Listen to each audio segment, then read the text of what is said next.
allow me to welcome at this time our General Manager of Talent, Pat Kenney, and the owner of the National Wrestling Alliance, William Patrick Corgan. Let's talk all about these teams. I know you guys have had a lot of discussions. I'm sure every tag team on the face of the earth wants to be a part of it, but you got to be the best of the best if you want to be in the Crockett Cup. Hundreds of teams contacting us, and so it was very difficult to get it down to a very focused group. So we're going to have 20 teams, but only 16 seats, so it's a little complicated, but we're going to walk everybody through how we did the seating. We'll keep it moving and keep it quick, but I think when you hear some of these names, you're going to understand why this is going to be an important tournament. March 19th and 20th, Nashville Fairgrounds. Tickets are available, but if you want to watch on pay-per-view, I recommend our All Access Pass on FITE. Two-night tournament, so any winner will have to win 4 matches to be the Crockett Cup champion, and it's going to be a grueling march.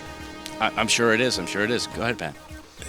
Probably one of the hardest things we've ever had to do is pick from all these submissions, all these tag teams from the United States, outside of the United States.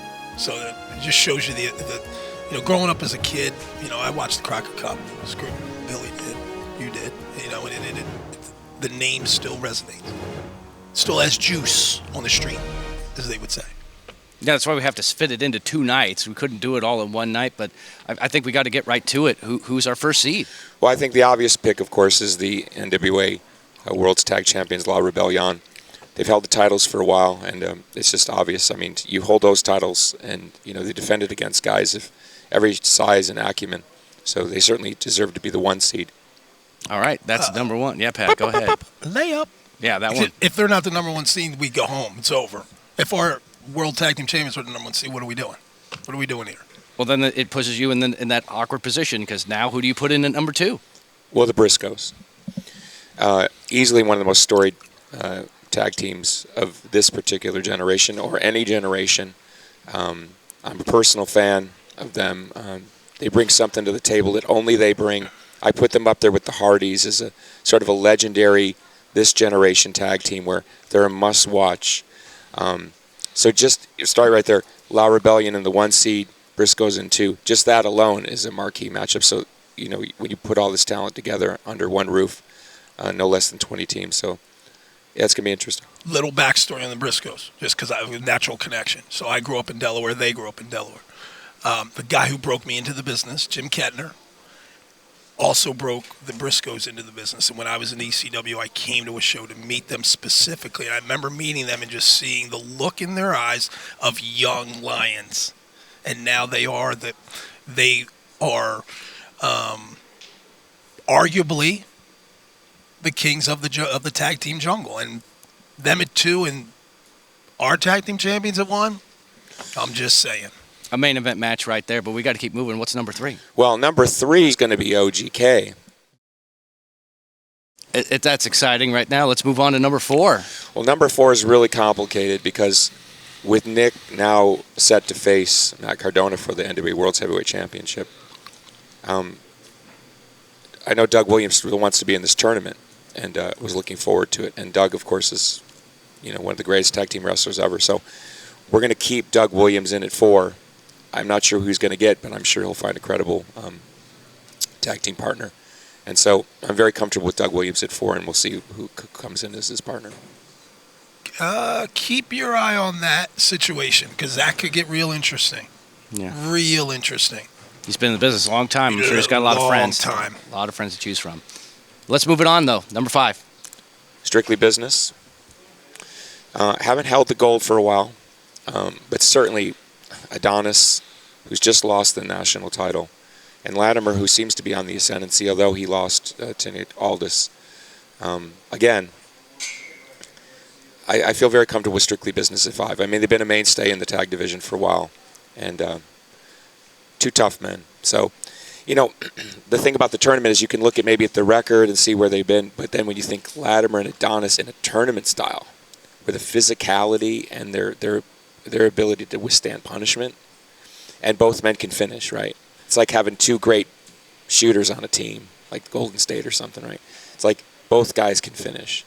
And with all due respect, not everybody in this tournament has 2 finishers on the same team. So, impressive. You could slot them anywhere. You could slot them 1 to 5, and there's no argument. Yeah. There's no argument. Yeah, you could argue they could be higher, and you could argue they would be a tad lower, but I feel pretty comfortable with them there. Underrated team right there. Just saying. Let's keep things moving along. So this was a tough one. We went back and forth over and over again, and so it literally came down to a coin flip because we couldn't decide who was going to be 6 and who was going to be 7. So who won the coin flip? Pope and Mims. It's interesting because Mims has already specified that Pope is his mentor, but how is that going to play in real life when the bullets start flying? You know, is he going to become too emotional? I mean, we saw bits and pieces of that in Oak Grove when Pope became too emotional and lost the match. Does that happen again because of the situation, because of the emotion involved in the relationship? Yeah, I've known Pope a long time, personally, and he's found a groove in the NWA that you probably haven't seen for a long time from Pope. He's definitely on the ascendancy ever since he won that Champion Series title shot, and he's had that in his pocket. I feel very comfortable with Pope at 6. Mims is kind of an open question, but certainly one of the most dominant rising stars that we have, young. It's a great opportunity. And, you know, what I like about this is, you know, sometimes you can see somebody maybe a little bit above where they should be, but people either rise to the challenge or they follow the challenge. So the other end of the coin flip, and this is where it got difficult, is at 7, it's Kratos and Stevens, former NWA World Tag Champions.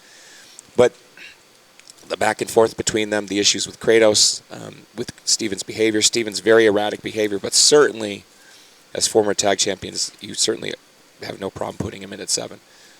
Same thing, it's like you could say a little higher, a little lower, but you're not really sure where that's going. That's where sort of the middle part of the bracket gets a little murky, like who's better than who, but you got to look at pedigree in that sense.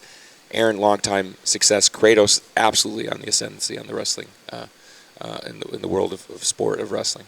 And I'm sure, Pat, you agree with all that. We got to keep things moving along, though. The last team that we're going to be talking about before we go to some in-ring action here, who's coming in number 8? Well, it's perfect, right? We're at 8, and we're going to go out of the segment. It's the end. The end is the end of this segment. But here's the thing. Powerrr is out of his mind.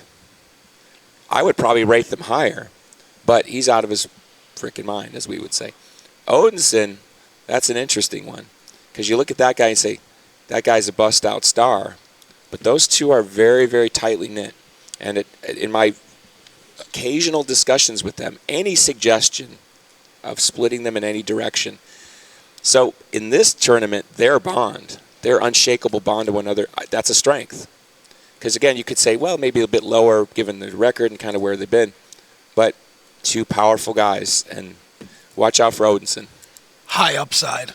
They've shown flashes of elite level championship tag Flashes. team. Flashes. Now, can they put it all together 2 consecutive nights and walk out? And win 4 matches. That's the thing. And that's what makes the Crockett Cup so intriguing, right?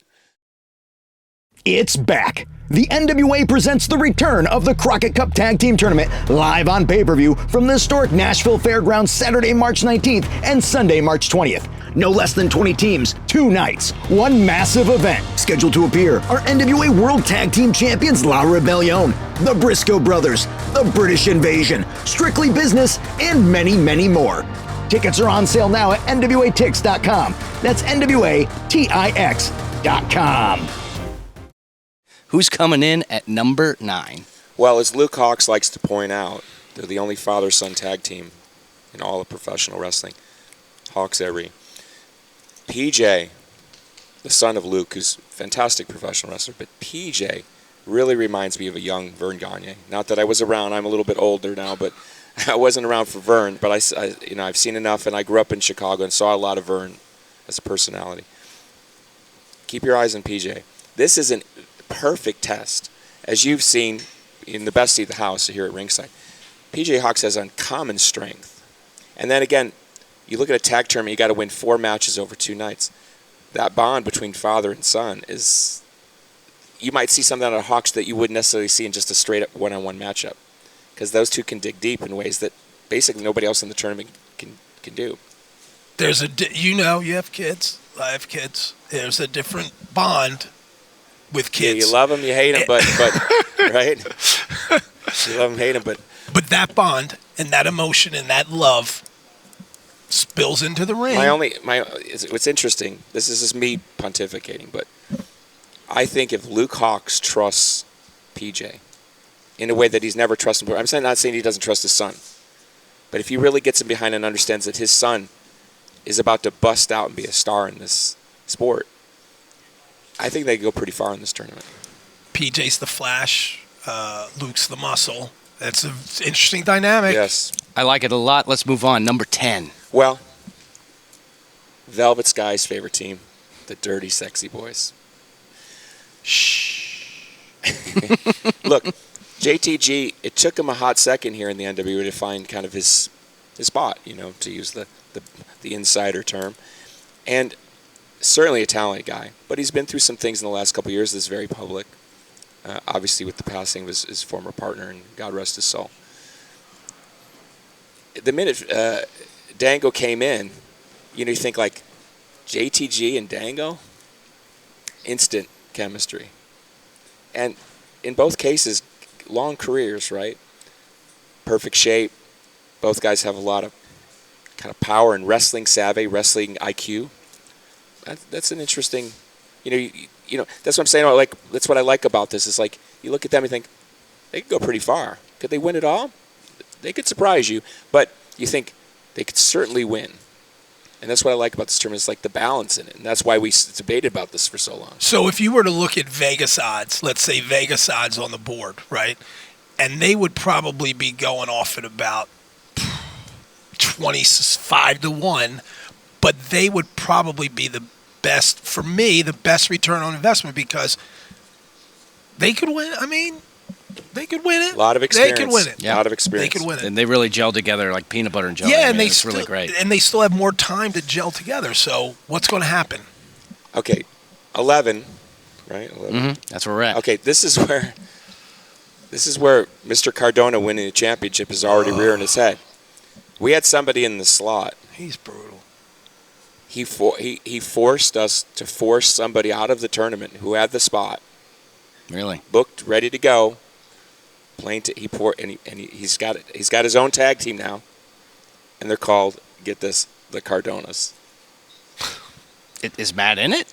No, Mike Knox and VSK. VSK, the guy that came out after Cardona won, and his best friend from childhood. In his long list of demands, besides sort of throwing out there other things that he wants, which I'm sure we're all about to hear about ad nauseum, he said, I got to have my guys in the Crockett Cup because this is my company now. And he literally forced us to force somebody out. It was a situation where it was very difficult for us to make because it was somebody coming in from outside the company, certainly an attraction to fans. And we had to make a call because we have to have the world heavyweight champion there. But what are we going to do? And he doesn't want to be told what to do. Yeah. I don't want to be told what to do. I mean, but at the end of the day, it is what it is. It is what it is. So that Cardonas. Yeah. All right. Well, let's move on to number 12 then. Okay. you know them and you love them. At least I think you do. Gold Rush, right? Gold Rush? Gold Rush? Gold Rush. RUSHHH. Gold Rush. Are you starting to ring any bells? Yes. Oh, yeah. Yes. Gold Rush. Yes. Jordan Clearwater and Marche Rocket, obviously represented by Black G's and Church's Money Enterprises and Idle Mano Sports Management. Tyrus has given his blessing to this placing, and of course they let it be known, and they also threw their weight around to make sure that their guys were going to be in the tournament. Although I don't have a problem with it. I've known Marche for over 10 years. Super talented guy. Clearwater is a little out of his mind, but again, super talented, and he's shown not only in this company but in other companies that he can hang. So I'm very comfortable with them being in this tournament. The Gold Rush name, I'm not sure how I feel about that, but I think that little inside baseball. They presented me with two names because I obviously got to clear them. Golden Rocket was the other one. Oh boy. Oh. Golden Rocket. So yeah, that's why we went with Gold Rush. But listen, size-wise, I mean, they're both 6'4". Hey. They match up with anybody. I think Marche is more like 6'5". I was going to say, and what, like 240, 250. Yeah. They both look the part. They both wrestle the part. Like I can look real quick here. Take me a second. Let's see who they be facing. Oh, I can't find my stupid sheet now. let's see what Gold Rush would be facing in their first round matchup. Strictly Business. Oh, wow. So just like take that as a quick matchup, right? I mean, Strictly Business, a lot there, but you can't sleep on Clearwater and Rocket in this situation, right? I mean, size-wise, power-wise. Go through the list and say to yourself, who matches up physically the best with Strictly Business? Go through, and you go Jordan Clearwater, Marche Rocket. I like it a lot. Let's keep going. All right, my friend. Lucky number 13. 13.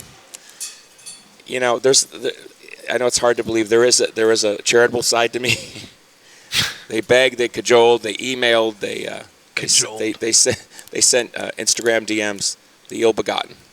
Now, I can't say who's going to appear because at the current moment, there's 4 ill-begotten. Right. So the ill-begotten enter number 13. I don't give much of a shot, but they certainly are part of the NWA. And anything can happen. Look, anything can happen, right?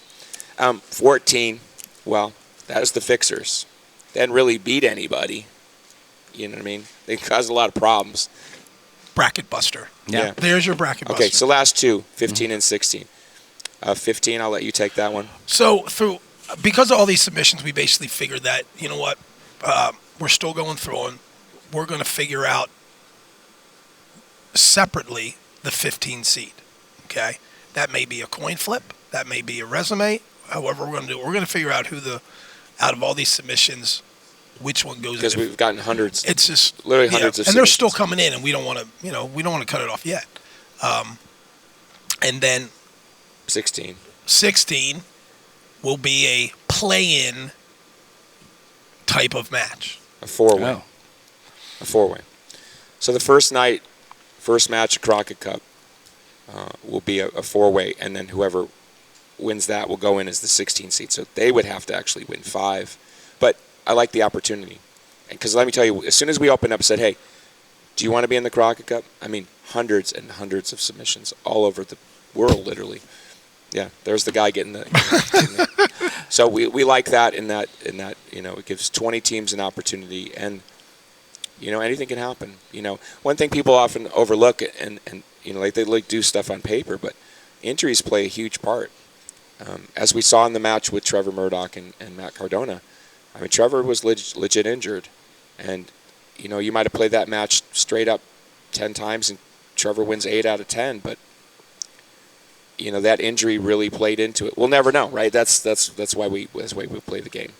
That to me is going to be the story of the tournament. Is which teams, a team goes out there and can put somebody away in 6 minutes, as opposed to a team who has to go out there and wrestle 15, 20 minutes, and now you have that little period of rest in between. Yeah, sorry, let's go back to Strictly Business and Golden Rush or whatever, the Gold Rush.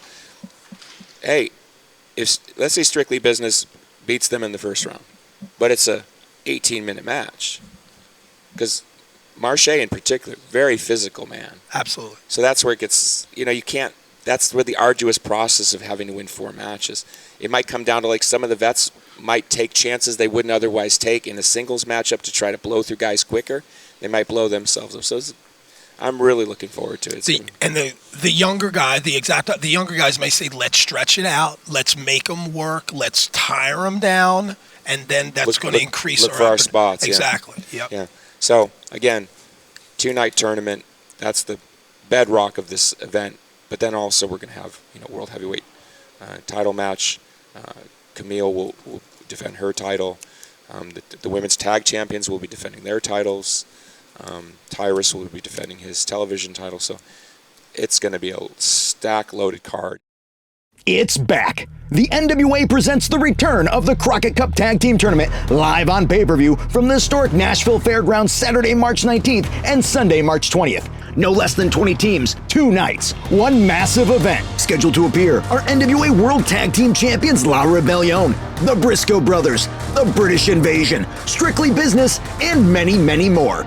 Tickets are on sale now at NWATix.com. That's NWATix.com.